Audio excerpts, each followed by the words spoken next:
Now after the monohybrid cross, the next part of the Mendelian experiment is the dihybrid cross. Mendel performed 7 types of monohybrid crosses, and in all these monohybrid crosses he obtained similar results.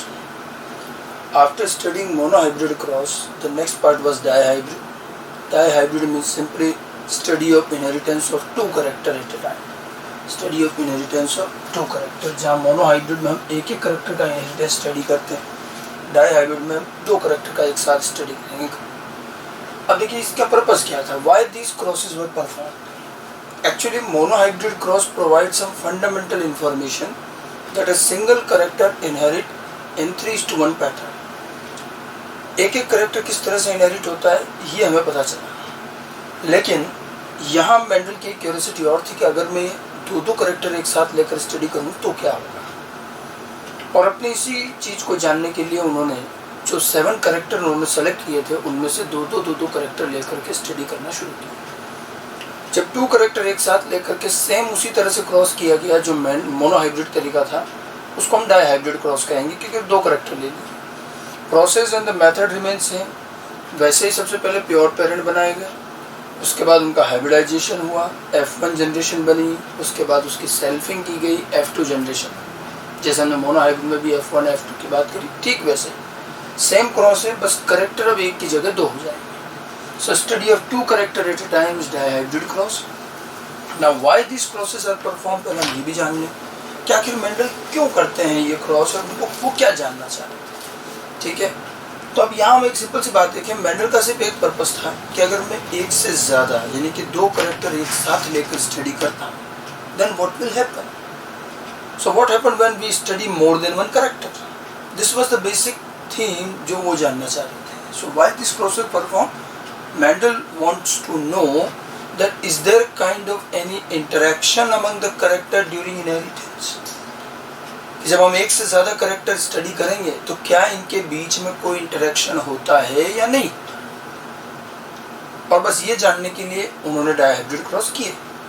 जैसा Mendel की अपनी approach थी, उसने अपने result को भी पहले assume किया, सोचा कि क्या हो सकता है। जैसे उनको थोड़ा आइडिया था कि मोनोहाइब्रिड क्रॉस मुझे 3:1 मिलना चाहिए। नाउ हियर जब अब इन्होंने ये तो तय किया 2 करेक्टर स्टडी करेंगे, तो उन्होंने रिजल्ट के बारे में भी सोचा। तो उन्होंने देखा कि क्या हो सकता है अगर मैं 2 करेक्टर एक साथ स्टडी करता हूँ, तो 2 पॉसिबिलिटी बनती है। क्या, एक पॉसिबिलिटी तो ये है कि इन दोनों के बीच में किसी तरह का कोई इंटरेक्शन नहीं, both the character have no interaction, they remain independent, और दोनों करेक्टर अपने अपने मोनोहाइब्रिड तरीके से, जैसे वो मोनोहाइब्रिड क्रॉस में हमने स्टडी किया था वैसे ही इनहेरिट। सो एक ऑप्शन तो ये कि दोनों के बीच में कोई इंटरेक्शन नहीं, और दूसरा ऑप्शन है कि इंटरेक्शन हो। ठीक है, तो वो ये जानना चाह रहे थे कि करेक्टर्स के बीच में कुछ इंटरेक्शन होता है या नहीं होता है। ठीक है, 2 ऑप्शन। अच्छा, जब अब थोड़ा और आगे सोचा गया, अब उन्होंने आगे एक और चीज सोची कि अगर कोई इंटरेक्शन नहीं होता है, अगर करेक्टर्स के बीच में इनहेरिटेंस के दौरान कोई इंटरेक्शन नहीं होता है, then I can use mathematics. This was the thinking of Mendel, और उन्होंने मैथमेटिकली रिजल्ट कैलकुलेट किया कि अगर करेक्टर्स के बीच में कोई इंटरेक्शन नहीं है, then I must get a ratio of 9:3:1 in F2 generation. तो उन्होंने एक बार को रिजल्ट भी एज्यूम किया मैथमेटिकली कि अगर कोई इंटरेक्शन नहीं है तो मुझे 9:3:1 का रेशियो मिलना चाहिए। And if there is some interaction, then I can't say what should be the ratio. भाई इंटरेक्शन क्या होगा इसका पहले से अंदाजा नहीं लगा सकते, वो तो इंटरेक्शन के नेचर पर डिपेंड करेगा कि क्या रिजल्ट आएगा। तो बड़ी सिंपल सी बात है, देखिए अगर 2 यूनिट एक साथ हैं, कोई 2 पर्सन एक साथ हैं, कोई 2 करेक्टर हैं, कुछ भी, तो उनके बीच में 2 ही बातें हो सकती है, आइदर दे विल इंटरेक्ट और दे मे नॉट इंटरेक्ट। बस 2 पर्सन बैठे हैं तो भी क्या होगा, या तो कुछ इंटरेक्शन नहीं होगा, चुपचाप दोनों अलग अलग बैठे हैं अपना अपना काम कर, या फिर उनके बीच में कुछ बातचीत होगी, कुछ इंटरेक्शन होगा। ये 2 ऑप्शन यहाँ भी सोचेंगे। अब ये जानने के लिए उन्होंने अपने 7 करेक्टर्स में से 2 के ग्रुप बना लिए और डाईहाइब्रिड क्रॉस किए। लेकिन अब एक बात ध्यान रखना, यहाँ जब उन्होंने 2 के ग्रुप बनाए तो 7 करेक्टर्स के जितने पॉसिबल पेयर बन सकते थे डाईहाइब्रिड क्रॉस के लिए, मेंडल ने उतने डाईहाइब्रिड क्रॉस नहीं किए, उन्होंने थोड़े बहुत ही किए। अगर आप थोड़ा सा मैथमेटिक्स लगाएं, 7 करेक्टर हैं तो दो दो के पेयर बनाएंगे, हर करेक्टर हर एक के साथ आ जाए और कोई रिपीट भी नहीं करें तो कितने पेयर बनेंगे? आप बना के देख सकते हैं। मैथमेटिकल कैलकुलेशन एक फार्मूले से आ जाता है, इट इज़ 21 टाइप्स, रिपीट नहीं करना, ठीक है। तो मतलब अगर 7 करेक्टर के हम 2 2 2 2 के पेयर बनाते हैं तो 21 टाइप्स के पेयर बनते हैं। बट ध्यान रखना, मेंडल ने 21 टाइप्स के डायहाइब्रिड क्रॉस नहीं किए थे। He perform some limited number of dihybrid cross, सारे नहीं किए उन्होंने। एक्चुअली जितने उन्होंने क्रॉस किए उनमें सब में उनको एक जैसा रेशियो, एक जैसा रिजल्ट आया, तो फिर उन्होंने सारे नहीं करके अपना एक कंक्लूजन दे दिया, ठीक है। तो ये भी ध्यान रखना है कि उन्होंने क्रॉस क्यों किए, और फिर ये भी ध्यान रखना है कि सारे नहीं किए। आप देखिए इसी थीम पर 2 बार क्वेश्चन आ चुका है एग्जाम में। एक बार पूछा गया what would happen if Mendel had studied all possible 21 types of dihybrid crosses, ठीक है। अगर मेंडल सारे पॉसिबल 21 टाइप के डायहाइब्रिड क्रॉस कर लेते तो क्या होता? डेफिनेटली कुछ और बातें मिलती, लेकिन सारे उन्होंने नहीं किए क्योंकि उनको एक जैसे रिजल्ट मिल रहा था, तो थोड़े बहुत किए, उसके बाद कंक्लूजन दे दिया, ठीक है। तो डायहाइब्रिड क्रॉस क्यों किए गए, तो ध्यान रखिएगा, dihybrid cross was performed to know the presence of any kind of interaction,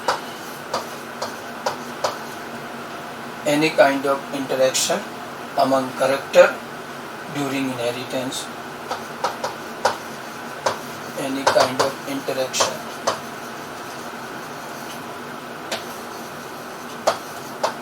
among character during inheritance। Inheritance के टाइम किसी तरह का कोई इंटरेक्शन है या नहीं है, ये जानने के लिए किए गए। बट ये भी ध्यान रखिएगा कि उन्होंने सारे पॉसिबल क्रॉस नहीं किए।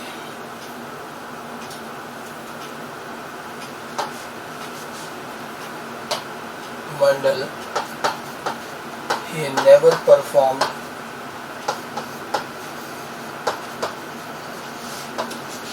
all possible 21 types of dihybrid crosses.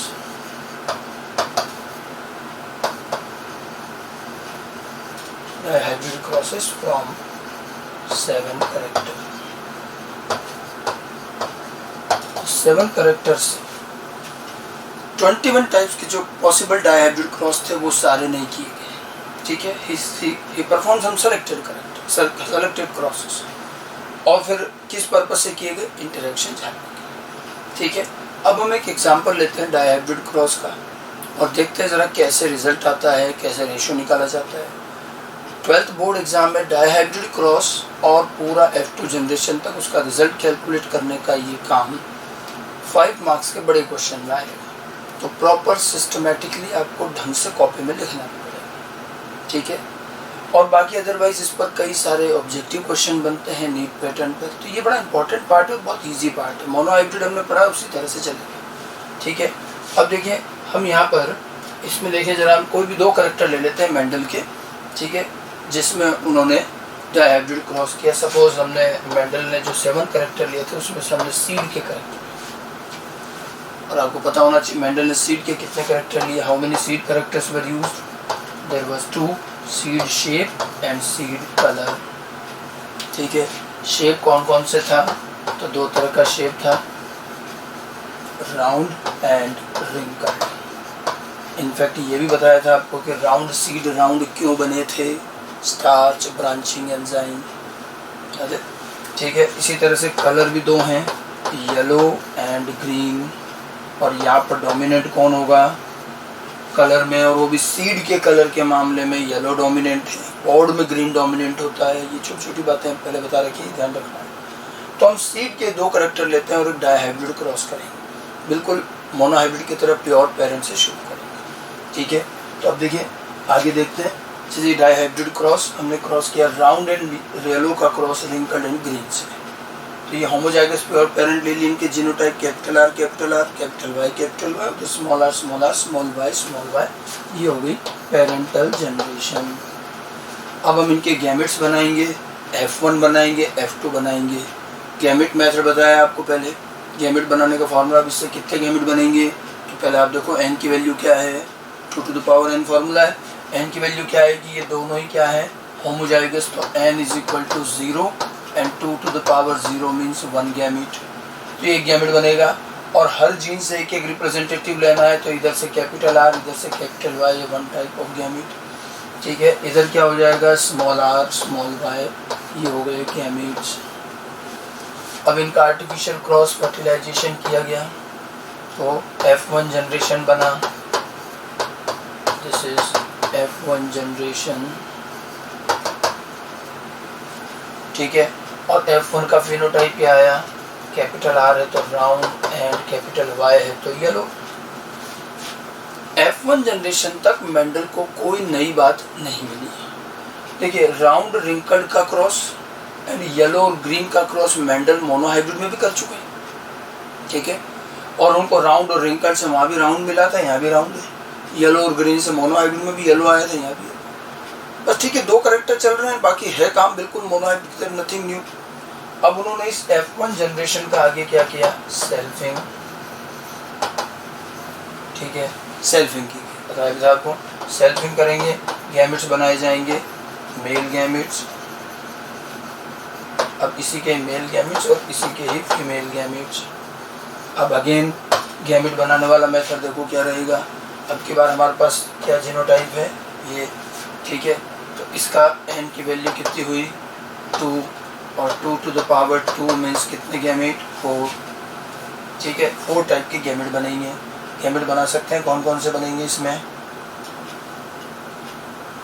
Gamete बनाते देखिए आपको बता भी रखा है कि पहले एक R अलग करो, स्मॉल r, फर्स्ट वाले को ऐसे अलग करेंगे, दूसरे का फॉर्क बनाएंगे कैपिटल Y स्मॉल y, तो ये बनेंगे 4 टाइप के गैमेट्स, ठीक है। यही 4 टाइप के गैमेट्स हम यहाँ मेंशन कर सकते हैं, कैपिटल R कैपिटल Y पहला gamete, capital R small y, small r capital Y, small r small y। Same इसी तरह से 4 टाइप के फीमेल गैमेट बनेंगे, capital R capital Y, capital R small y, small r capital Y, small r small y, ठीक है। 4 type के male gamete, 4 type के female gamete, ठीक है। मोनोहाइब्रिड से थोड़ा ज़्यादा रहेगा। अब यहाँ गैमेट्स, अब गैमेट्स बनाने का जो फॉर्क लाइन मेथड है मैं आपको पहले से पढ़ा, हमने गैमेट मेथड पढ़ा है, अब आगे के बड़े क्रॉस में यूज़ हो। अगर 4 गैमेट बनेंगे तो आप देखिए F2 जनरेशन में चेकर बोर्ड कितने कॉम्बिनेशन हो गए, 4 × 4 16 का।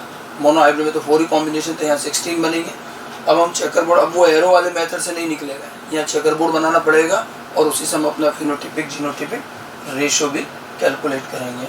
तो देखिए आगे चलते हैं, चेकर बोर्ड। अब देखिए ये हमने चारों गैमेट, एक तरफ मेल गैमेट लिखेंगे, एक तरफ फीमेल गैमेट लिखेंगे, ठीक है। चेकर बोर्ड मैंने बताया था मेल गैमेट हमेशा किधर लिखे जाएंगे, हॉरिजॉन्टली, और फीमेल गैमेट वर्टिकली, ठीक है।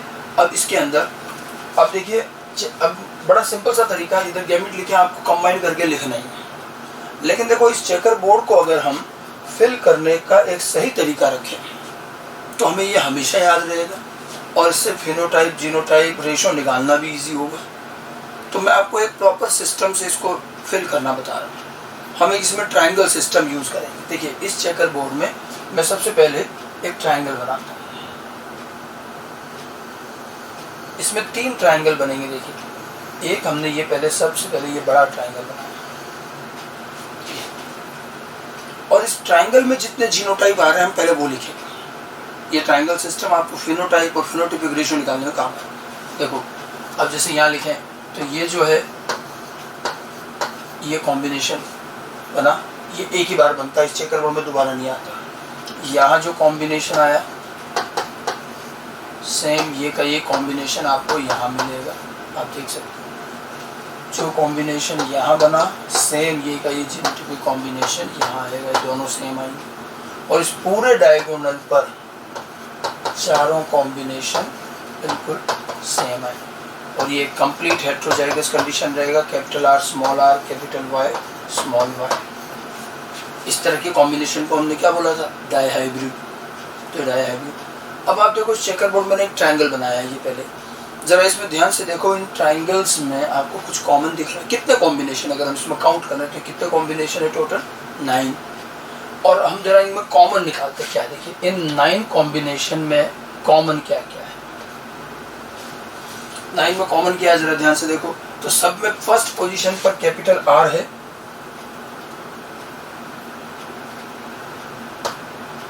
कैपिटल आर सब में है। सेकंड पोजीशन हम ब्लैंक छोड़ेंगे, क्योंकि सेकंड पोजीशन पर कहीं कैपिटल आर है, कहीं स्मॉल आर, लेकिन एक कैपिटल आर सब में है। फिर एक कैपिटल वाई है, अगला हम ब्लैंक छोड़ेंगे। इतना पार्ट आप देखो इन सारे जीनोटाइप में कॉमन है, ठीक है। तो इसी से हमारा फिनोटाइप बन जाएगा। अगर कैपिटल आर और कैपिटल वाई है तो 9 इन कॉम्बिनेशन में क्या फिनोटाइप आया? Round and yellow. ये 9 बने राउंड एंड येलो, ठीक है। अब उसके बाद में देखिए एक और ट्राइंगल लेते हैं, नेक्स्ट वन। चलिए नेक्स्ट ट्राइंगल जो है ये यहाँ बनेगा, इस जगह पर।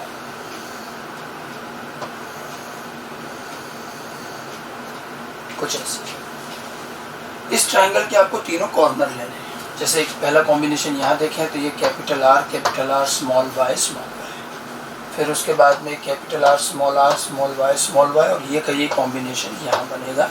ये आगे 3 कॉम्बिनेशन, ठीक है। इन 3 ये 3 का एक ट्राइंगल बना। नेक्स्ट जो है 3, ये 3 का एक ट्राइंगल बना। और इन 3 में अब देखो जरा कॉमन क्या है।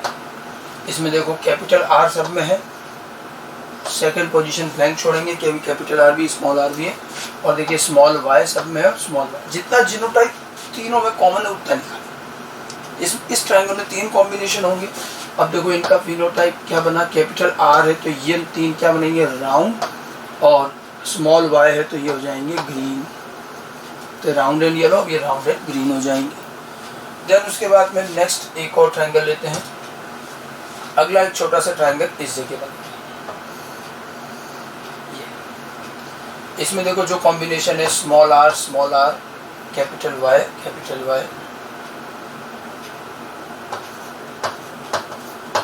एक कॉम्बिनेशन इधर small r capital Y small y, और ये का ये कॉम्बिनेशन इधर है, ठीक है। तो ये 3 का एक और ट्राइंगल बना। अब इसमें कॉमन क्या है देखो, स्मॉल आर तो दोनों तीनों में है, और एक कैपिटल वाई, एक ब्लैंक रहेगा। स्मॉल आर है तो इसका फिनोटाइप हो गया रिंकल्ड, एंड कैपिटल वाई है तो येलो, रिंकल्ड एंड येलो। और उसके बाद फाइनली एक कॉम्बिनेशन और, ये है last small y all recess, एक सिंगल कॉम्बिनेशन। ये एक कॉम्बिनेशन हुआ single small r small y and it is wrinkled and green। तो देखो हमने इस पूरे चेकर बोर्ड को फिल किया, बट एक सिस्टमेटिक ट्राइंगल तरीके से किया। ट्राइंगल सिस्टम कहते हैं इसको। हमने इसको फिल किया और कॉमन निकालते गए तो हमें कुल मिलाकर फिनोटिपिक रेशियो मिल जाए। इस 16 चेकर पूरे में कितने कॉम्बिनेशन है? 16, ठीक है। लेकिन फिनोटाइप कितने मिले? फिनोटिपिक कैटेगरी हमें कितने मिली है? Round and yellow, wrinkled and green, wrinkled and yellow, wrinkled and, ठीक है। और क्या रेशो रहा? Phenotypic ratio will be 9:3:3:1। Standard phenotypic ratio 9:3:3:1। जैसा मेंडल ने एक्सपेक्ट किया था वैसा ही उनको रेशो मिला है। चेकर बोर्ड बनाने का एक सिस्टम ध्यान रखें। और इससे अब ये जो हमने लिखा है, अगर आप ये ध्यान रखते हो, ये देखो पूरे चेकर बोर्ड की समरी है कि 9 में ये कॉमन है। यही चीज़ आपके आगे काम आएगी। हम इसको इतना तरीके से ध्यान रखें कि हमें बार बार चेकर बोर्ड बनाने की ज़रूरत ही नहीं रहे, क्योंकि क्वेश्चन आएंगे ऑब्जेक्टिव में तो इतने बड़े चेकर बोर्ड बनाएंगे तो काम चलेगा नहीं। तो इसका थोड़ा सा पैटर्न समझ लें, इसको कैसे ड्रॉ करना है। लोकेशंस बताऊँ, अब आपको ये मालूम होना चाहिए कि इधर वाले सब सेम फिनोटाइप वाले होते हैं, ये काम आएगा। और जो जहाँ की जगह फिक्स है। अब आप देखो जरा, ये तो फिनोटाइप हो गया। अब जीनोटिपिक रेशियो की बात करें तो जीनोटाइप में भी आप ध्यान से देखो, क्या यहाँ 16 कॉम्बिनेशन है? सारे 16 अलग अलग जीनोटाइप है? नहीं। और सारे 16 एक जैसे भी नहीं है यहाँ, लेकिन कुछ जगहों के जीनोटाइप सेम है, कुछ जगहों के डिफरेंट है, ठीक है। हम जीनोटाइप के लिए इसी चेकर बोर्ड का एक छोटा फॉर्म लेते हैं। देखिए ये बना रखा है, ठीक है। अब मैं यहाँ पर आपको कुछ एरो बना रहा हूँ, आपको ज़रा उनसे समझना है कि कितना क्या रहेगा, मैंने एक एरो ये ड्रॉ किया, ये डायगोनल पर जो जा रहा है ये मैंने एक एरो बनाया, और इस एरो को जरा उस चेकर बोर्ड से कंपेयर करके देखो कि इसमें इस जगह पर ये देखो जहाँ जहाँ के जीनोटाइप सेम है मैं वहाँ एरो ड्रॉ कर रहा हूँ, तो ये एक डायगोनल पे बना, ठीक है। और देखें, और अगर हम एरो बनाते हैं तो आप देखिए इन दोनों बॉक्स के जीनोटाइप सेम मिलेंगे, और इधर भी ये दोनों सेम रहते हैं, और देखिए जरा यहाँ देखें ये दोनों सेम हैं और इधर से ये दोनों सेम हैं, ठीक है। देन एक और बनाया जा सकता है, जो कॉम्बिनेशन यहाँ है वही यहाँ मिलेगा, ये दोनों सेम और ये दोनों भी सेम, ठीक है। देख सकते हैं बड़ी, जैसे देखो ये और ये सेम है और इधर ये और ये सेम है, ठीक है। ये सिर्फ हमें चीज़ें पोजीशंस ध्यान रखने का तरीका है। इसके अलावा ये जो डायगोनल है इस पर जो कॉम्बिनेशन है वो एक एक बार ही आते हैं, दोबारा नहीं आते। इस पूरे चेकर बोर्ड को आप जीनोटिपिक सिमिलैरिटी के बेस पर देखो तो क्या रहा, ये 4 एक जैसे हुए, फिर ये दोनों एक जैसे, फिर ये दोनों एक जैसे, इधर ये दोनों एक जैसे और ये दोनों सेम, और इस डायगोनल पर जो 4 हैं ये 1 टाइम आते हैं, दोबारा रिपीट नहीं होते। इस तरह से ये जो कॉम्बिनेशन बना हमारा ये रहा। अब हम इसको ट्राइंगल के बेस पर ले लें चाहे इस बेस पर ले लें, कौन सा जीनोटाइप कितनी बार आया हम वो लिखने की कोशिश करते हैं, ठीक है। अब जैसे सबसे पहले जो हमारा हमने लिया था, आप देखो ये वाला ट्राइंगल बड़े वाला लेते हैं, तो ये 1 टाइम है, ये 2 टाइम है, ये 2 टाइम है और ये 4 टाइम बना, ठीक है। अब इसी चीज़ को देखिए, हम यहाँ से शुरू करेंगे तो capital R capital R capital Y 1 time, फिर उसके बाद अगला जो है capital R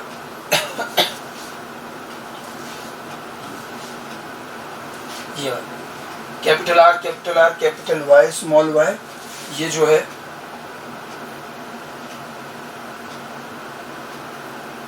capital R capital Y small y, ये 2 टाइम्स आया ये दोनों। फिर इसके बाद नेक्स्ट जो होगा ये वाला है, ये भी 2, और ये डायगोनल के जो है ये चारों हेट्रोजाइगस डाइहाइब्रिड। इस जीनोटाइप को क्या बोलेंगे, जो 2 जीन हो और 2 में हेट्रोजाइगस हो, मैंने बताया था उसको डाइहाइब्रिड बोलते हैं। ये परफेक्ट डाइहाइब्रिड है, ये 4 आया, ठीक है। उसके बाद में नेक्स्ट जो ट्रायंगल है हमारा ये वाला, इसमें 3 कॉम्बिनेशन है, देखो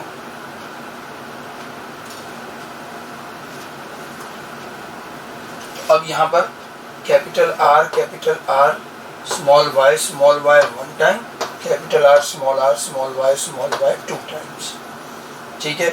उसके बाद में अगला जो ट्रायंगल है ये जो ब्लू से लिख रखा है, ये एक छोटा ट्रायंगल, और इसमें 3 कॉम्बिनेशन है। इसमें भी आप देखो क्या क्या रहा, small r capital Y 1 time and small r capital Y 2 times, और लास्ट एक कॉम्बिनेशन रहता है small r small y 1 time. अब देखिए हमने पूरे चेकर बोर्ड में कौन सा जीनोटाइप कितनी बार आया ये मेंशन किया, ठीक है। वो ट्रायंगल के अकॉर्डिंग हमने निकाला। इसी सीक्वेंस पर हमारा जीनोटिपिक रेशियो बन जाता है। तो जीनोटिपिक रेशियो क्या रहा, 1:2:2:4। देखो क्या जीनोटिपिक रेशियो बना, 1:2:2:4 1:2:1:2:1 1:2:4 1:1:1। ये जो है ये स्टैंडर्ड जीनोटिपिक रेशियो कहा जाता है डाइहाइब्रिड क्रॉस का।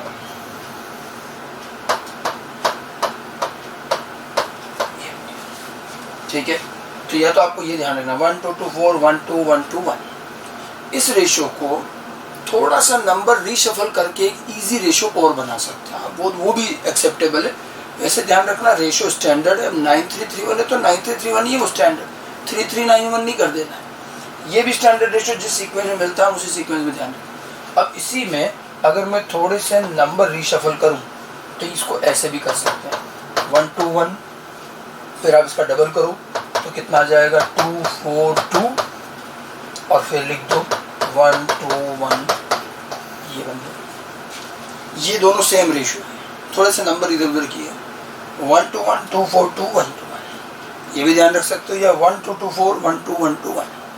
तो ये जो है मेंडेलियन डायहाइब्रिड क्रॉस का स्टैंडर्ड जीनोटाइपिक रेशियो. तो डायहाइब्रिड क्रॉस कैसे किया गया, कैसे हमने उसका रेशियो निकाला, पिछली बार हमने ये फिनोटाइपिक रेशियो निकाला, चेकर बोर्ड कैसे बनाना है, इसमें ट्राइंगल्स का सिस्टम ध्यान रखें, जीनोटाइपिक लोकेशन, इससे एक समराइज्ड वे में phenotypic ratio. So how many types of phenotype we obtain here, we obtain total 4 types of phenotype and how many types of genotype. Genotypic locations ध्यान रखनी है. और जीनोटाइप कितने तरह का हो गया, टोटल मिलाकर 9 टाइप्स, 9 टाइप के जीनोटाइप, 4 टाइप के फिनोटाइप, और पूरा जीनोटाइपिक फिनोटाइपिक रेशियो. ठीक है. अब देखिए, ये तो डायहाइब्रिड क्रॉस करने का एक सिस्टमेटिक तरीका है. अपनी कॉपी में इसको अच्छी तरह से ड्रॉ कर लें. और ये एक्चुअल में जो जिनको बोर्ड देना है, बोर्ड पैटर्न के जो एग्जाम्स हैं, उनमें ये क्वेश्चन काफ़ी आता है. तो बहुत सिस्टमेटिक लिखना है, स्टेप बाय स्टेप. ठीक है. अब आप देखिए, मेंडल ने अपने डायहाइब्रिड क्रॉस जितने भी किए इसी पैटर्न पर किए, इससे उन्होंने अपने कुछ कंक्लूजन भी निकाले.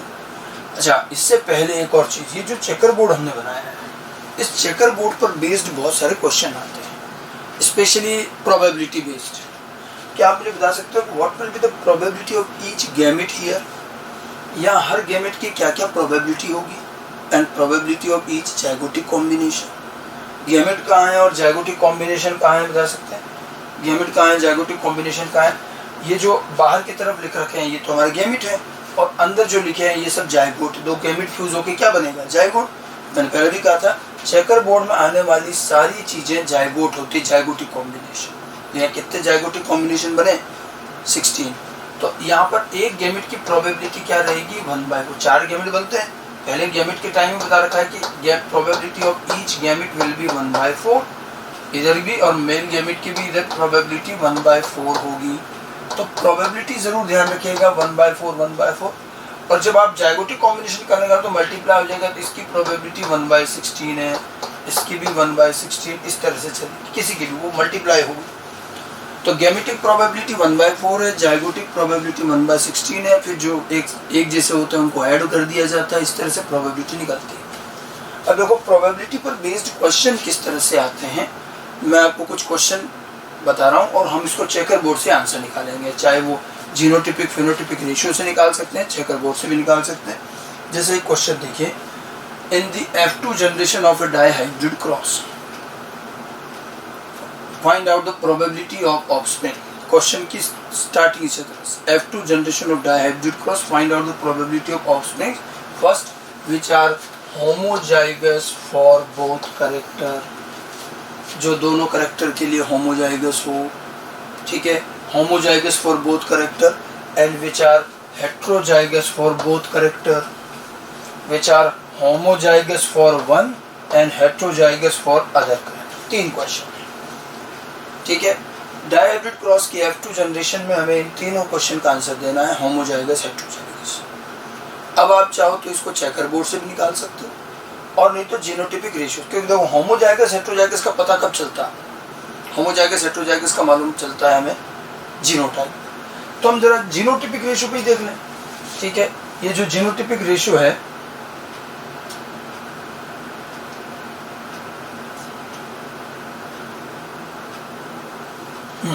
ये जो हमारा जीनोटाइपिक रेशियो था, इसी में पता चल जाएगा, और नहीं तो चेकर बोर्ड में मालूम चल जाएगा. होमोजाइगस फॉर बोथ कैरेक्टर कौन से होंगे, होमोजाइगस फॉर बोथ कैरेक्टर अगर और पीछे चले चेकर बोर्ड में, तो कई बार लोगों को कंफ्यूजन हो जाता है कि ये रहा और ये रहा.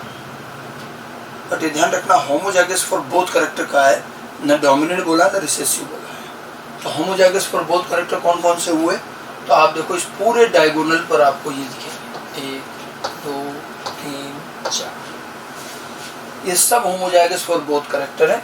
अगर आप जीनोटाइपिक रेशियो में देखोगे तो यहाँ आपको मिलेंगे ये homozygous for both character, this one, this one, this one and this one. ये हो गए.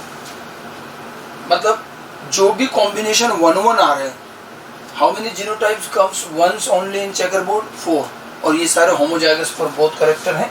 ठीक है. तो हमारे क्वेश्चन का आंसर तो क्या हुआ, होमोजाइगस फॉर बोथ कैरेक्टर कितने हुए, 4/16, या यूँ कहें 25%, 4/16 और 25%. Similarly, heterozygous for both character. Heterozygous for both character कहाँ है? Heterozygous for both character ये पूरे के पूरे ये 4 कॉम्बिनेशन जो आपको दिख रहे हैं, ये पूरे, ये देखिए इस डायगोनल पर जो आए थे एक एक बार वो तो सब होमोजाइगस है, और ये जो हमने एरो बनाया था ये सारे सारे heterozygous. Heterozygous for both character ये कितने हुए? ये भी होंगे 4/16 यानी कि अनदर 25%. अच्छा, ये हेट्रोजाइगस फॉर बोथ कैरेक्टर को ध्यान रखिएगा. और क्या कहेंगे? ये कहलाते हैं डाइहाइब्रिड ऑफस्प्रिंग्स. ये क्वेश्चन में आता है कि how many dihybrid offsprings are obtained in the F2 generation of dihybrid cross.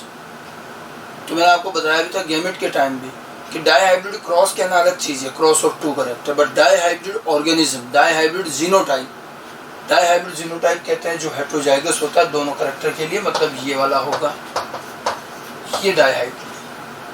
तो ये 4/16 है डाइहाइब्रिड ऑफस्प्रिंग्स. ठीक है.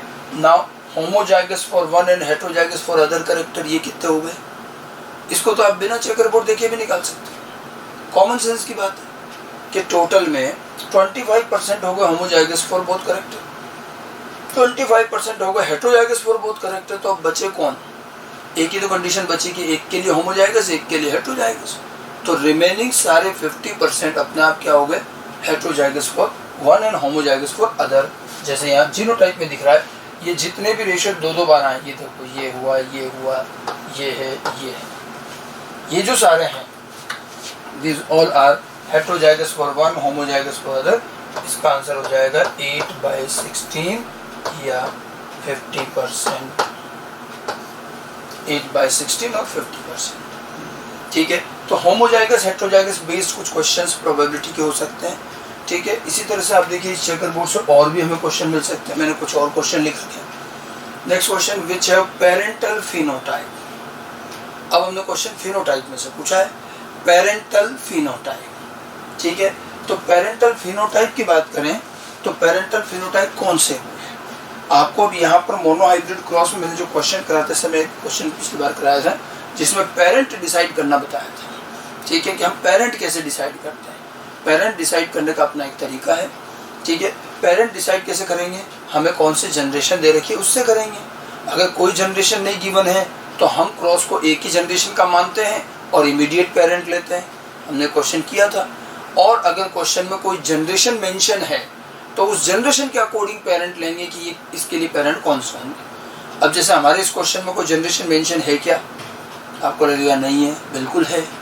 क्वेश्चन ये थोड़ी है. क्वेश्चन तो हमारा ओरिजिनल कहाँ था? ये रहा ना क्वेश्चन पूरा यहाँ से. इन दी F2 generation of dihybrid cross find out the probability of offspring which have parental phenotype. तो हमने कौन सी जनरेशन बताई है? F2. तो हम तो पहले ही कह रहे हैं कि F2 जनरेशन. तो अगर मैं कह रहा हूँ कि F2 जनरेशन है तो पेरेंट कौन से होंगे?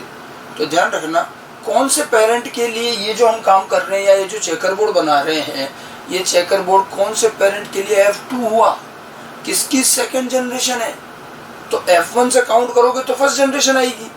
जो बिल्कुल इनिशियल पेरेंट थे उनसे गिनेंगे तब आपको दिखेगा कि हाँ ये सेकंड जनरेशन. मैंने आपको कहा भी था कि अगर F2 लिखा जाए तो बिल्कुल स्टार्ट वाले पेरेंट लेंगे, क्योंकि वो वहाँ से गिनोगे तो F1 हो गई फर्स्ट जनरेशन और F2 हो जाएगा ये सेकंड जनरेशन. हम इस चेकर बोर्ड पर जब बात कर रहे हैं तो F2 जनरेशन, ठीक है, कौन सी रही? ये जो ये है ये F2 जनरेशन. और ये कौन से पेरेंट की F2 जनरेशन? अगर हम यहाँ से देखें तो ये जो स्टार्टिंग वाले पेरेंट थे इनके लिए ये हुई फर्स्ट जनरेशन और उसके बाद वाली सेकंड जनरेशन. ठीक है. क्वेश्चन हमें कह रहा है कि भाई F2, तो F2 पर हमें फिनोटाइप बताने पेरेंटल. तो F2 वालों के लिए तो पेरेंट ये माने जाएंगे.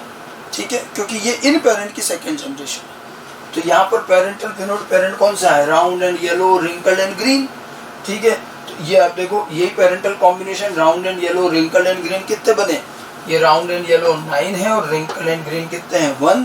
तो हमारा जो पेरेंटल फिनोटाइप का हमारा आंसर क्या होना चाहिए? 16 में से पेरेंटल फिनोटाइप कितने आए?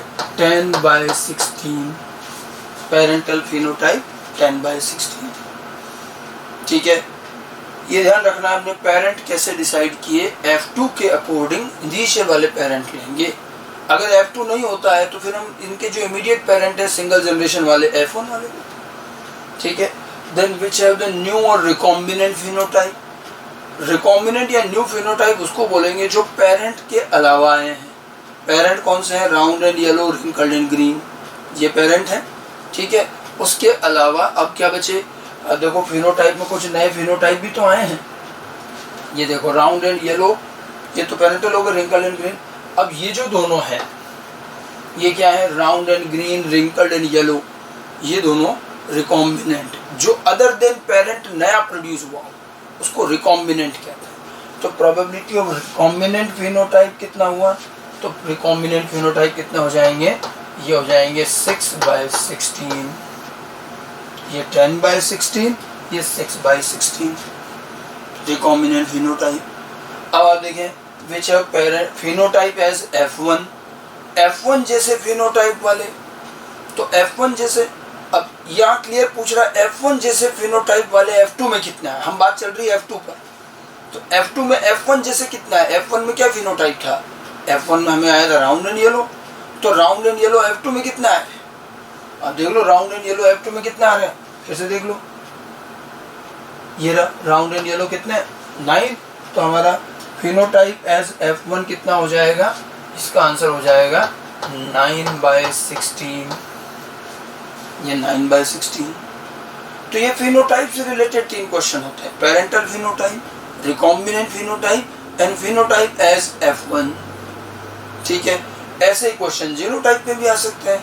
Now probability of parental genotype, तो फिर से पेरेंट तो स्टार्ट वाले लेंगे। स्टार्टिंग से हमने क्या शुरू किया था, capital R capital R, capital Y और दूसरा पेरेंट था स्मॉल r स्मॉल y, ठीक है।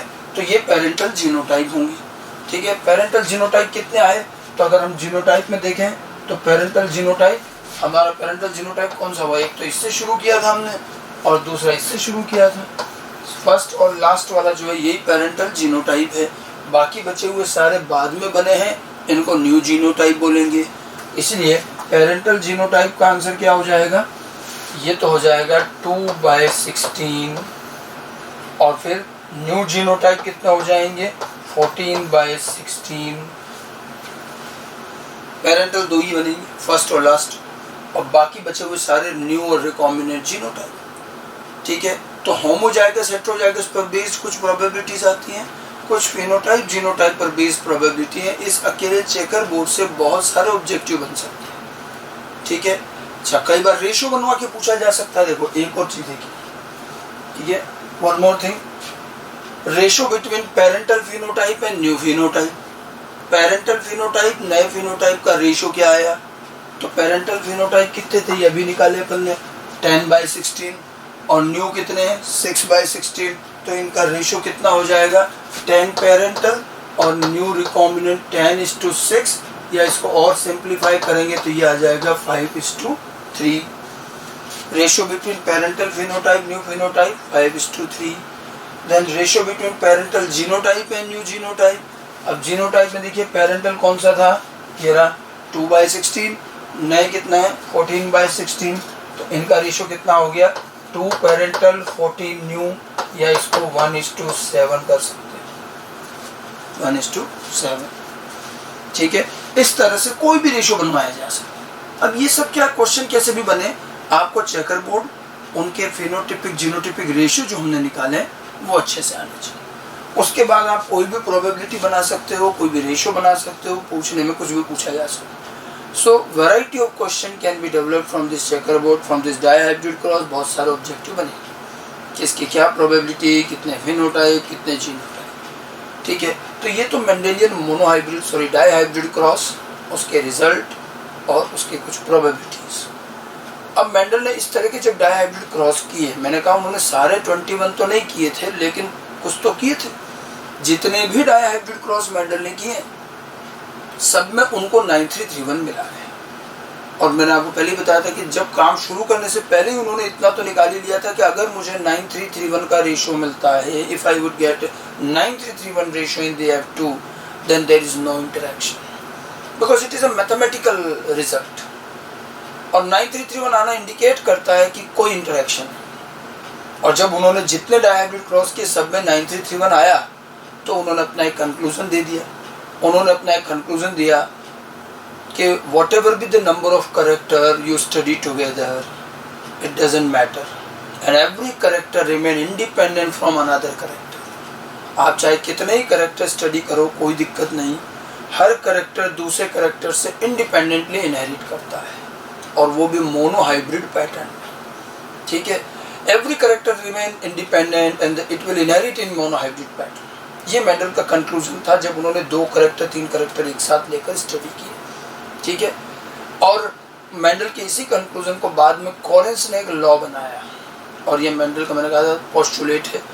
ये मोनो हाइब्रिड पर हमें 3 पोस्टुलेट मिल गए थे, पेयर्ड फैक्टर डोमिनेंस सेग्रीगेशन, उसमें से सेग्रीगेशन को लॉ बनाया गया। फिर एक कंक्लूजन हमें मिला डाई हाइब्रिड पर और ये मेंडल का 4th पोस्टुलेट कहलाया और ये मेंडल का 2nd लॉ भी बनाया गया जिसको हम लॉ ऑफ इंडिपेंडेंट असॉर्टमेंट कहते हैं। ये लॉ वगैरह की नेमिंग ये सब बात की है कॉरेंस ने और इन्होंने की। तो मेंडल जैसे हमने मोनो हाइब्रिड के कंक्लूजन लिए थे, अब हम डाई हाइब्रिड के भी कंक्लूजन की बात करते हैं। तो जो एक पहली बात ध्यान रखना, जो कंक्लूजन मोनो हाइब्रिड पर मिले थे क्या वो डाई हाइब्रिड पर मिलेंगे? मोनो हाइब्रिड पर क्या मिला था? मोनो हाइब्रिड पर पेयर्ड फैक्टर डोमिनेंस सेग्रीगेशन, तो वो तो यहाँ भी है। जो चीज़ मोनो हाइब्रिड पर आई है वो तो यहाँ भी आएगी। यहाँ एक नई चीज़ और आएगी, इसलिए हमने सीधा लिखा है पोस्टुलेट नंबर 4। 3 तो वही चलेंगे यहाँ भी। तो डाई हाइब्रिड पर टोटल कितने कंक्लूजन दिखेंगे? 4। 3 तो मोनो हाइब्रिड वाली चलेंगे। 4th जो नया आया है, ठीक है, इसको कहा गया लॉ ऑफ इंडिपेंडेंट असॉर्टमेंट। ठीक है, असॉर्टमेंट का मतलब है सेपरेशन, सेपरेट मूवमेंट। तो ये इंडिपेंडेंटली मूव करते हैं, इनहेरिट करते हैं। ठीक है, कि जब हम 2 या 2 से ज़्यादा करेक्टर का एक साथ इनहेरिटेंस स्टडी करेंगे तब भी हर करेक्टर दूसरे करेक्टर से इंडिपेंडेंटली इनहेरिट होगा। ठीक है, और वो भी मोनो हाइब्रिड पैटर्न में। इंडिपेंडेंट असॉर्टमेंट को एक्सप्लेन करने के लिए भी CBSE बोर्ड एग्जाम में भी अच्छे खासे सब्जेक्टिव पैटर्न पर भी क्वेश्चन बनता है और ऑब्जेक्टिव तो खैर आते ही। हम अगर इसका बेसिक स्टेटमेंट देखें, सबसे पहले what is assortment? When the inheritance of 2 और मोर character is studied simultaneously. Simultaneously एक साथ आप 2 से ज़्यादा कैरेक्टर का अगर स्टडी करते हैं inheritance, then each character will assort out और इनहेरिट। असॉर्ट आउट करना या इनहेरिट करना एक ही बात है। असॉर्ट आउट और inherit independently from other character, दूसरे करेक्टर से इंडिपेंडेंटली इनहेरिट होगा। ठीक है, in monohybrid pattern to the next generation. Next generation में दूसरे करेक्टर से independent and monohybrid pattern में इनहेरिट होगा। ठीक है, मेंडल ये कंक्लूजन इसलिए देते हैं कि जो रिजल्ट उनको मिला उसमें यही दिख रहा है। 9331 ratio itself indicating that each character is in 3:1 ratio. वो तो दोनों करेक्टर को हमने कंबाइंड लिखा है, इसलिए 9331। अदरवाइज उसमें ध्यान से देखें तो अभी भी एक सिंगल करेक्टर तो 3:1 में ही and it inherit in 3:1 pattern. तो इसका मतलब इनमें कोई इंटरेक्शन हुआ ही नहीं। मोनो हाइब्रिड क्रॉस में वो 3:1 में चल रहे थे और अभी भी वही चल रहे हैं। जैसे देखिए हमारा जो रिजल्ट है, ठीक है, हमारा जो रिजल्ट रहा क्या था? 9331। ठीक है, तो इसमें 9 क्या था? 9 था राउंड एंड येलो। 3 क्या है? Round and green. Then wrinkled and yellow and wrinkled and green. ये रिजल्ट है, हमने उसी रेशियो को दोबारा लिखा है। अब ये 9331 इसलिए कि दोनों करेक्टर को हम कंबाइंड लिख रहे हैं। Just separate it and just find out the ratio of 1 character only. एक करेक्टर का रेशियो निकालो। तो इसमें राउंड कितने, रिंकल्ड कितने? राउंड कितने आ रहे हैं? 9 और 3। अगर सिर्फ राउंड की बात करें तो 12 राउंड हुए। ठीक है, और रिंकल्ड कितने हो गए? 4 रिंकल्ड। तो इनका क्या रेशियो बना? 12:4 और 3:1। ये तो आया। Round and wrinkled still in 3:1। इसी तरह से येलो और ग्रीन का भी रेशियो निकाल लो, 3:1 आए। कंबाइंड लिखने की वजह से 9331 आ रहा है। तो मेंडल ने यही कंक्लूड किया कि आप भले इनको साथ में स्टडी कर लो, कोई फर्क नहीं पड़ता। The character remain independent and there is no interaction. Mendel को कोई इंटरेक्शन नहीं मिला। ठीक है, और इसीलिए तो मेंडल ने तो ये रेशियो पहले कैलकुलेट कर लिया, उन्होंने सिंपल मैथमेटिक्स यूज करी। मैंने कहा था शुरू में उन्होंने जब सोचा था तो दो ऑप्शन दिखे थे कि या तो इंटरेक्शन होगा या नहीं होगा, और उन्होंने कहा था कि अगर इंटरेक्शन नहीं होता है तो हम मैथमेटिक्स ही अप्लाई कर सकते हैं। If there is no interaction then simply mathematically a dihybrid cross is the multiple of two monohybrid crosses, और मल्टीपल करके दे यही रेशियो आ जाएगा। जब कुछ इंटरेक्शन ही नहीं है तो सिंपल मल्टीपल हो जाएगा। और यही असॉर्टमेंट का जो थीम है, यही आपके क्वेश्चन सॉल्व करने में आगे काम आएगा। जब तक असॉर्टमेंट रहेगा क्रॉसेस में तब तक ध्यान रखना मल्टीपल चलेगा। A dihybrid is a multiple of two monohybrid, trihybrid is a multiple of three monohybrid, and you can find out ratio simply by multiplication. ये हमारा एक शॉर्टकट मेथड बनेगा, आगे क्वेश्चन सॉल्व करने में काम आएगा। ठीक है, सो ये ध्यान रखिएगा कि अगर हम असॉर्टमेंट के अकॉर्डिंग एक कंक्लूजन लिखें, according to independent assortment a dihybrid cross is the multiple of two monohybrid crosses, is the multiple of two monohybrid crosses, two monohybrid cross. देखो कैसे, एक मोनोहाइब्रिड क्रॉस का क्या रेशियो होता है 3:1, ठीक है।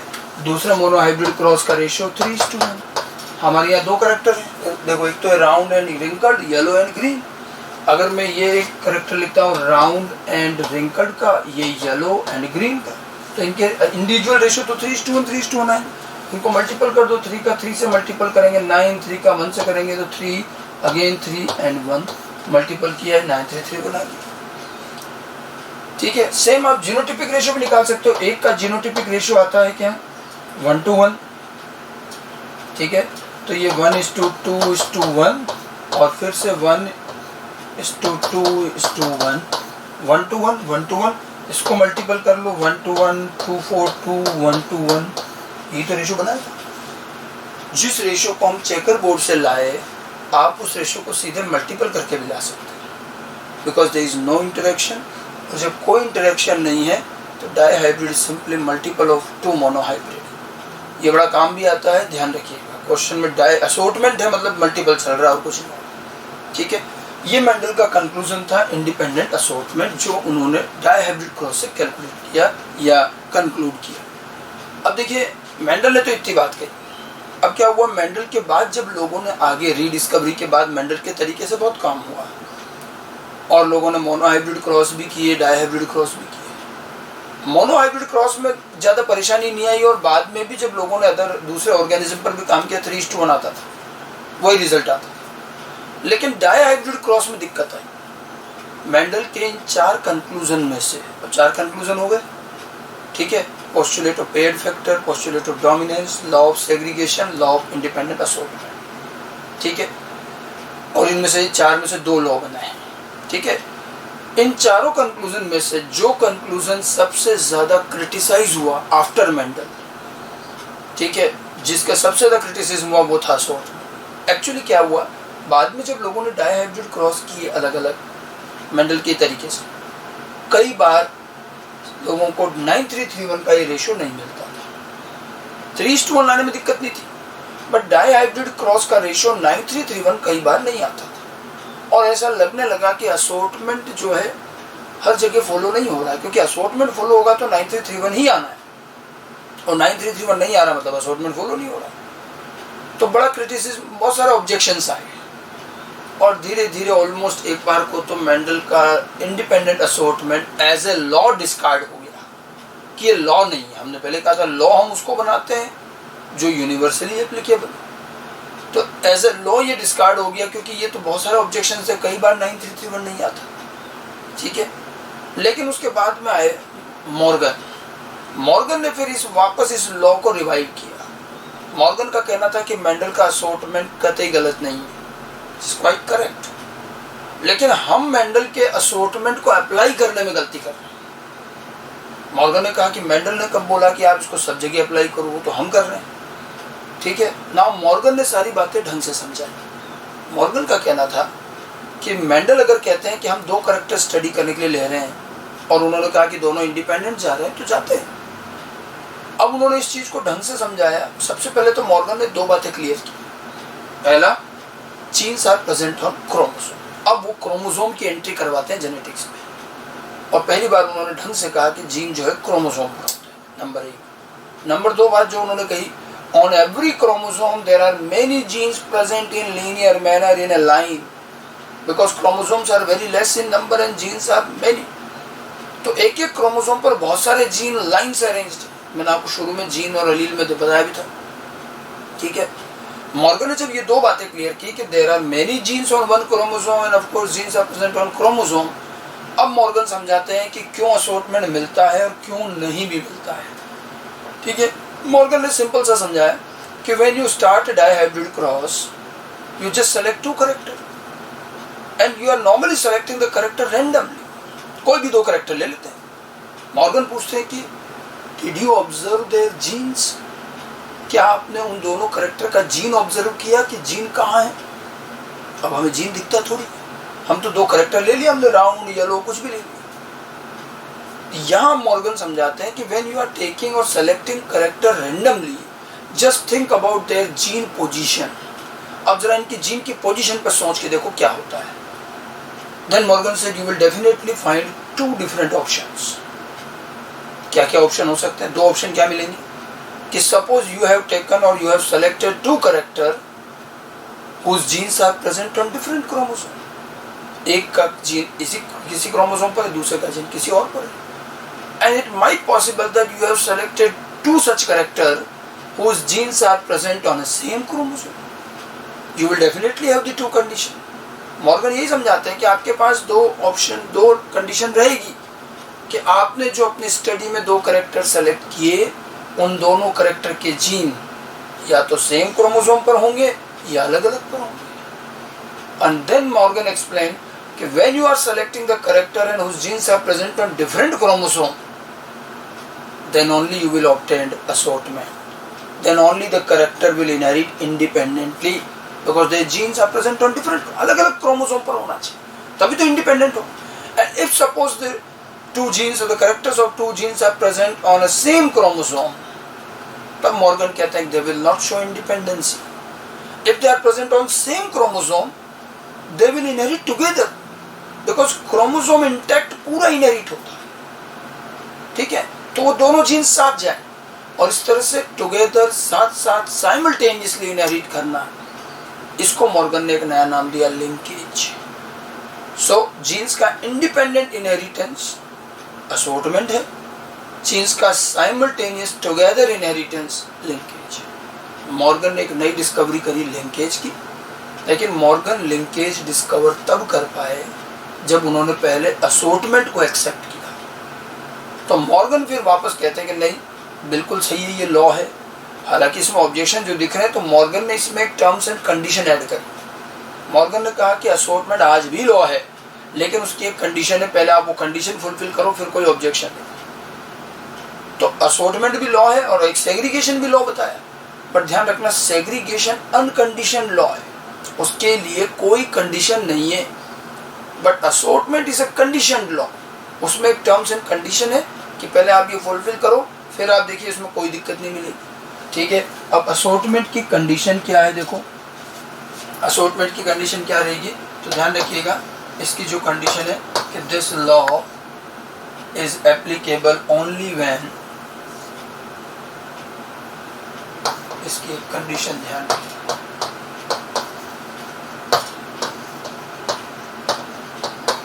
This law is applicable only when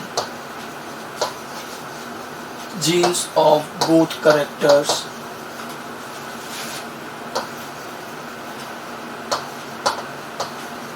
must be present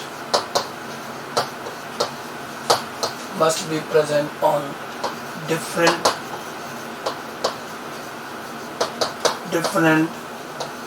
homologous pair, must be present on different homologous pair of chromosomes। Chromosome के डिफरेंट होमोलोगस पेयर पर प्रेजेंट होने चाहिए। This law is applicable only when the genes of both characters must be present on different homologous pair। जैसे हमने अगर ये दो gene लिए थे तो ये दोनों जीन असोर्टमेंट कब शो करेंगे, तो ये ध्यान रखिएगा। यहाँ पर दो कंडीशन हो सकती है। अगर जैसे ये दोनों जीन हैं तो एक कंडीशन तो ये कि ये मान लीजिए एक होमोलोगस पेयर है और एक ये दूसरा पेयर है, ठीक है। अब कैपिटल R यहाँ है, कैपिटल Y यहाँ है, ठीक है। तो एक अरेंजमेंट तो आपका ये बन सकता है, ठीक है। इसमें ये दोनों different homologous pair of chromosome पर प्रेजेंट है, ठीक है। एक अरेंजमेंट ये भी तो हो सकता था, ये आइदर और रहेगा, और ये पॉसिबिलिटी भी हो सकती है कि ये एक ही क्रोमोसोम पेयर पर ये R और ये Y ऐसे हो जाए, समझ गए। तो ये जो हमारा जीनोटाइप है, या जैसे हमने दो जीन जो लिए, लेकिन ये कंडीशन आइदर और होगी, either they present on different chromosome और दे में प्रेजेंट ऑन सेम क्रोमोसोम। जब ये डिफरेंट क्रोमोसोम पर होते हैं, अब आप इसका गैमेट बना के देखो तो क्या होगा, इस पेयर में से भी एक जाए, हर पेयर में से एक जाता है गैमेट में एक ही क्रोमोसोम जाएगा, इसमें से भी एक जाएगा, इसमें से भी एक जाएगा। तो आप देखो, हमने जैसे मान लो कैपिटल R ले लिया, उधर से कैपिटल Y आ गया, तो ये गैमेट बन गया capital R capital Y। Capital R के साथ स्मॉल y चला गया, स्मॉल r के साथ कैपिटल Y, मतलब ये इंडिपेंडेंट। इधर से कोई सा भी क्रोमोसोम, इधर से कोई सा भी क्रोमोसोम गैमेट में जा सकता है। इसीलिए आपने गैमेट के कितने टाइप बनाए यहाँ पर, 4 टाइप्स, वो इसीलिए बन रहे हैं। और यहाँ आपको R और Y बिल्कुल इंडिपेंडेंट दिखेंगे, तो ये चीज तो क्या शो करेंगे, ये है इंडिपेंडेंट असोर्टमेंट। ये कंडीशन तो असोर्टमेंट की है। लेकिन अब यहाँ देखो, यहाँ अगर हम गैमेट बनाते हैं तो ये तो एक पेयर है, गैमेट बनेगा तो क्या होगा, ये एक क्रोमोसोम एक गैमेट में चला गया, दूसरा गैमेट ये इस तरह से चले जाएंगे, ये और ये। तो यहाँ तो आपको पास में कितने गैमेट बन रहे थे, 4, ठीक है। यहाँ 4 गैमेट कौन कौन से बन रहे थे, capital R capital Y capital R small y, जो हमने चेकर बोर्ड बनाते समय बनाए थे। ये 4 गैमेट इसलिए बना रहे हैं कि वहाँ हम मान के चल रहे हैं कि ये दोनों डिफरेंट क्रोमोसोम पर हैं, तभी बनेंगे ये 4 गैमेट।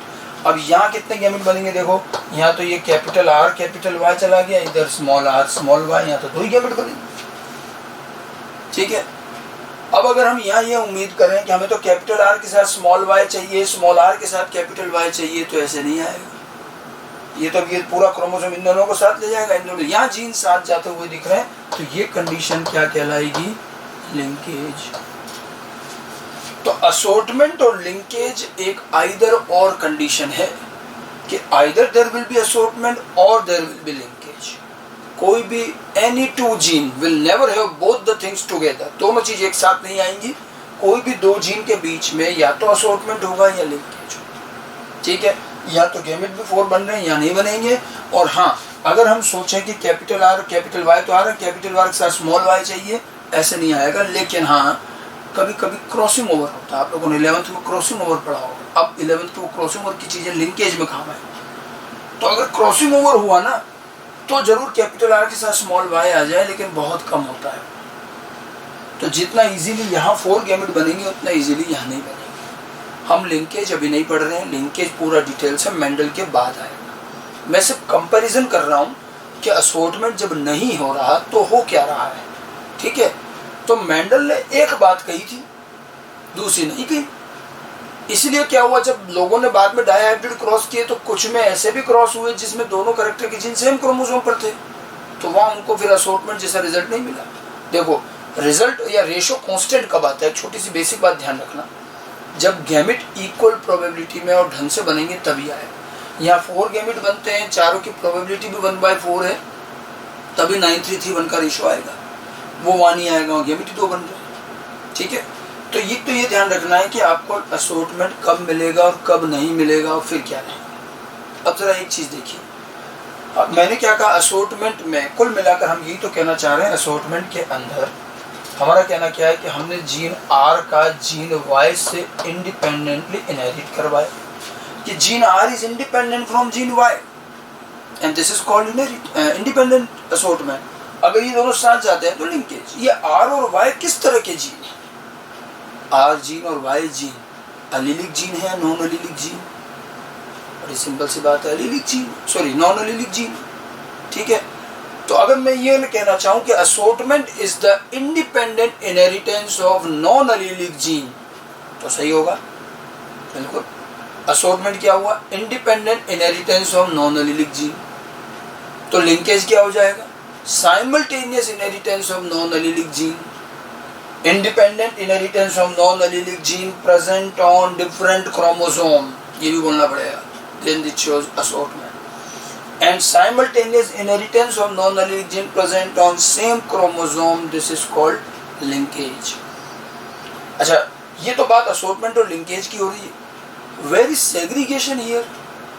क्या जब ये असॉर्टमेंट लिंकेज हो रहा है तो सेग्रीगेशन भी हो रहा है? कि हम जरा कंपेयर करें। बहुत बड़ी बड़ी तीन चीजें जेनेटिक्स में, सेग्रीगेशन, असॉर्टमेंट, लिंकेज। सेग्रीगेशन मैंने आपको बताया था कहाँ पर? मोनोहाइब्रिडिया। सेग्रीगेशन में मैंने एक चीज बताई थी, independent inheritance of allelic gene, और असॉर्टमेंट में हम क्या कह रहे हैं? Independent inheritance of non allelic gene. केवल एक वर्ड का डिफरेंस है, अलीलिक से नॉन अलीलिक। और ये बहुत अच्छे से ध्यान रखना कि जब अलीलिक जीन के इंडिपेंडेंसी की बात करेंगे तो वो सेग्रीगेशन है, नॉन अलीलिक जीन की इंडिपेंडेंसी की बात करेंगे तो वो क्या है? असॉर्टमेंट। जैसे आर का वाई से इंडिपेंडेंट होना, ये तो क्या हुआ? असॉर्टमेंट। लेकिन अभी यहाँ सेग्रीगेशन दिखाना चाहूँ तो कैसे दिखेगा? कि आर का आर से अलग होना या वाई का वाई से अलग होना, ये क्या हुआ? आर आर का सेपरेट होना, वाई वाई का सेपरेट होना, ये सेग्रीगेशन। और आर का वाई से इंडिपेंडेंट होना असॉर्टमेंट। आर से वाई का साथ जाना लिंकेज। तीनों चीज आनी चाहिए। ये अलीलिक है, देखो आर आर सेपरेट हो। जरा यहाँ देखो, यहाँ जब हम कह रहे हैं असॉर्टमेंट हो रहा है तो क्या इस समय सेग्रीगेशन भी हो रहा है? जब आप ये गेमेट बनाते हो रहा है। आर और वाई तो सेपरेट हो ही रहे, लेकिन आर आर वाई वाई ये भी तो अलग हुए। तो ध्यान रखना, जब असॉर्टमेंट होता है तो सेग्रीगेशन तो बाय डिफॉल्ट होगा ही होगा। अच्छा, जब असॉर्टमेंट नहीं होता है मतलब लिंकेज, तो क्या इस समय सेग्रीगेशन होता है? देखो जरा, आर और वाई साथ आए, आर वाई, ये भी आर और वाई साथ गए, लेकिन आर आर वाई वाई ये तो अलग हुए ना। सेग्रीगेशन तो लिंकेज में भी हो रहा है। ठीक है, सेग्रीगेशन दोनों में होता है, चाहे असॉर्टमेंट हो चाहे, क्योंकि वो अलीलिक जीन का सेपरेशन, और अलीलिक जीन का सेपरेशन यहाँ भी हो रहा है, यहाँ भी हो रहा है, सब जगह। इसीलिए तो सेग्रीगेशन ज़्यादा यूनिवर्सल है, उसका कोई कंडीशन नहीं, अनकंडीशनड लॉ है। ठीक है, वो अलीलिक जीन का सेपरेशन है, मियोसिस के टाइम, गैमेट बनने के टाइम होता है। और ये जो है नॉन अलीलिक जीन का separation. But non allelic gene में दो कंडीशन, कि नॉन अलीलिक जीन इंडिपेंडेंटली जाए अलग अलग क्रोमोसोम वाले तो असॉर्टमेंट, नॉन अलीलिक जीन साथ जाए तो लिंकेज। समझ में आ गई बात? तो थोड़ा सा ये अलीलिक, नॉन अलीलिक और लिंकेज, असॉर्टमेंट, सेग्रीगेशन अच्छी तरह से कलेक्टिवली ध्यान रखें। हम इसमें अगर हम इसको कंक्लूड करते हैं तो हम इसको कंक्लूड कैसे करेंगे? देखिए, independent assortment. Assortment is the independent inheritance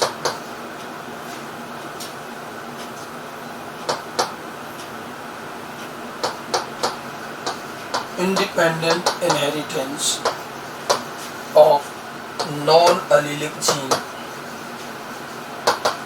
Independent inheritance of non-allelic gene present on different chromosomes, different homologous pair of chromosome. ठीक है, ये तो बात हो गई असॉर्टमेंट की। देन अब इसमें लिंकेज की अगर बात की जाए तो क्या हो जाएगा? लिंकेज इज द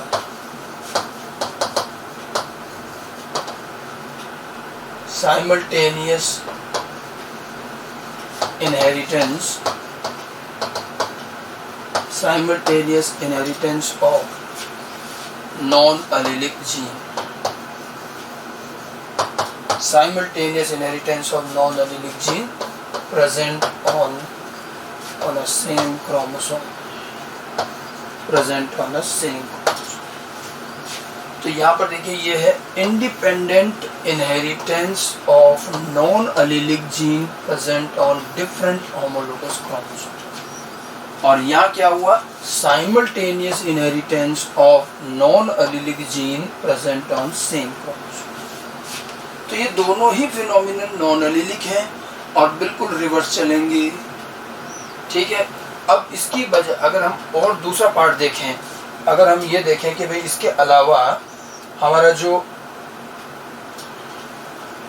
असॉर्टमेंट वाला पार्ट था, सॉरी सेग्रीगेशन वाला पार्ट था, वो क्या रहेगा, तो हम इसको और कंपेयर कर सकते हैं। On the other hand segregation क्या हुआ, segregation is the independent inheritance of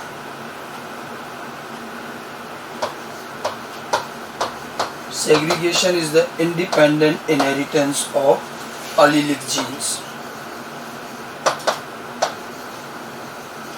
Allelic genes during gametes formation. During gametes formation. यहाँ बेटर है हम इसको इंडिपेंडेंट सेपरेशन कहें, independent separation.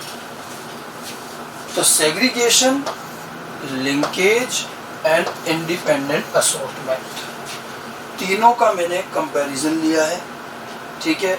Non allelic gene का independent inheritance assortment, allelic gene का simultaneous inheritance linkage, sorry non allelic gene का simultaneous inheritance linkage and allelic gene का independent separation segregation, ठीक है। तीनों चीजें अच्छी तरह से कंपैरेटिवली ध्यान रखनी है, बाकी ये चीजें जब हम लिंकेज पढ़ेंगे तो वहां भी आएंगे, क्लियर बात, ठीक है। तो मेंडल का इंडिपेंडेंट असॉर्टमेंट और फिर असॉर्टमेंट की टर्म्स एंड कंडीशन जो हमने इसके पहले बताई थी कि ये लॉ कब एप्लीकेबल है, ये अच्छी तरह से ध्यान रखिएगा, ठीक है। अच्छा, यहाँ आप देखिए आपको 3 क्वेश्चन मिलेंगे, हमारे मॉड्यूल में भी दिए हैं, एक्चुअल में प्रीवियस ईयर एग्जाम से पूछे गए हैं, अब हम खुद भी आंसर कर सकते हैं। एक क्वेश्चन दिया है कि व्हाट वुड हैपन, क्वेश्चन ध्यान से सुनना, what would happen if P plant have 12 chromosome instead of 14 chromosome, what would happen if P plant have, sorry if Mendel had studied 8 character instead of 7 character, ठीक है। मतलब क्या होता अगर Mendel 7 के बजाय 8 कैरेक्टर स्टडी करते, क्या होता अगर पी प्लांट में 14 के बजाय 12 क्रोमोसोम होते। और रिसेंटली एक और क्वेश्चन आया है एग्जाम में कि what would happen if Mendel had studied all possible 21 types of dihybrid cross, कि अगर वो सारे 21 टाइप के डाईहाइब्रिड क्रॉस कर लेते तो क्या होता। आप देखिए तीनों क्वेश्चन की थीम एक ही है, ऑप्शंस भी एक जैसे ही लगभग, और इन तीनों क्वेश्चन में 2 ऑप्शन को रिलेट करते हैं। एक ऑप्शन तो है कि he might have discovered linkage, कि ऐसा कुछ होता है तो वो लिंकेज डिस्कवर कर लेते, और एक ऑप्शन होता है कि might not have observed assortment, कि उनको असॉर्टमेंट नहीं मिलता। तो दोनों ऑप्शन होते हैं, लिंकेज की डिस्कवरी हो जाती या असॉर्टमेंट नहीं होता, हमें आंसर एक ही देना होता है। पहले क्वेश्चन की थीम समझ लें, क्वेश्चन क्या कहना चाह रहा है। एक तो कहा गया कि what would happen if Mendel had studied 8 character instead of 7 character. आप देखिए कुछ समय पहले मैंने आपको कैरेक्टर पढ़ाते समय भी कहा था कि इनिशियली थोड़े टाइम के लिए गलती से ये मान लिया गया था कि मेंडल के 7 कैरेक्टर के जीन 7 क्रोमोसोम पर, क्योंकि पी प्लांट में भी 7 ही क्रोमोसोम मिले और बाई चांस उन्होंने कैरेक्टर भी 7 लिए, तो एक गलत से कंसेप्ट बन गया। अब उसी थीम पर ही पूछ लिया गया कि अगर चलो मान लेते हैं कि 7 कैरेक्टर के जीन 7 क्रोमोसोम पर हैं, एक सब पर, तो क्या होता अगर वो 8th कैरेक्टर और स्टडी कर लेता, 7 के बजाय जैसे 8 कैरेक्टर लेता, और हम ये मान लेते हैं कि चलो 7 कैरेक्टर के जीन 7 क्रोमोसोम पर है, तो 8th वाले को कहाँ रखते, किसी एक पे 2 करने पड़ते, यही तो होता। और जैसे एक पे 2 करते तो क्या आता, लिंकेज। समझ रहे हो वो क्वेश्चन क्या बनाना चाह रहे हैं। तो अगर वो 8 कैरेक्टर की स्टडी कर रहे हैं तो लिंकेज की कंडीशन आई। इसको उल्टा कर लिया कि पी प्लांट में 14 के बजाय 12, यानी कि 7 पेयर ऑफ क्रोमोसोम की बजाय 6 पेयर ऑफ क्रोमोसोम होते, और मेंडल ने तो 7 कैरेक्टर लिए और मान लो पी प्लांट में 6 पेयर होते, तो फिर 6 पे तो एक आ जाता, 7th वाला कहाँ जाता, वो भी किसी एक पे 2 करना पड़ता। बात एक ही, चाहे आप कैरेक्टर बढ़ा लो या क्रोमोसोम कम कर लो, बट अब इन दोनों की तो कहने की ज़रूरत ही नहीं है, क्योंकि हमें पता है कि 7 कैरेक्टर के जीन 7 क्रोमोसोम पर नहीं है, ये पहले की बात है। ठीक है। अब तो बल्कि ये पूछा जाता है, क्योंकि हमें पता है कि 7 कैरेक्टर के जीन कितने क्रोमोसोम पर है, 4, केवल 4 क्रोमोसोम पर ही, ठीक है। तो इसीलिए रिसेंट जो क्वेश्चन आया वो तो ये पूछा गया कि अगर मेंडल सारे पॉसिबल 21 टाइप के डायहाइब्रिड क्रॉस कर लेते तो क्या होता। If Mendel had perform all possible 21 types, आप खुद देखिए अगर सारे 21 डायहाइब्रिड क्रॉस होते तो इसका मतलब कोई तो क्रॉस ऐसा भी होता है जिसमें क्रोमोसोम नंबर 4 के ही दोनों कैरेक्टर आते। मेंडल के 7 कैरेक्टर में से क्रोमोसोम 4 पर 3 कैरेक्टर के जीन थे, क्रोमोसोम 1 पे 2 कैरेक्टर के जीन थे। अगर वो सारे डायहाइब्रिड क्रॉस करते तो कुछ डायहाइब्रिड क्रॉस में क्रोमोसोम 4 वाली तो दोनों कैरेक्टर भी तो आते जब सारे कर रहे हैं, ठीक है। क्रोमोसोम 1 वाले दोनों कैरेक्टर भी एक साथ आते। तो क्या उन डायहाइब्रिड क्रॉस में मेंडल को 9331 का रेशियो मिलता?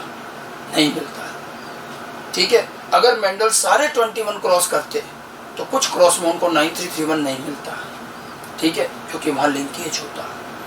अब आप देखो इन तीनों क्वेश्चन में आंसर क्या करें कि वो लिंक ऐसा कुछ होता तो वो लिंकेज की डिस्कवरी कर लेते या उन्हें असॉर्टमेंट नहीं मिलता।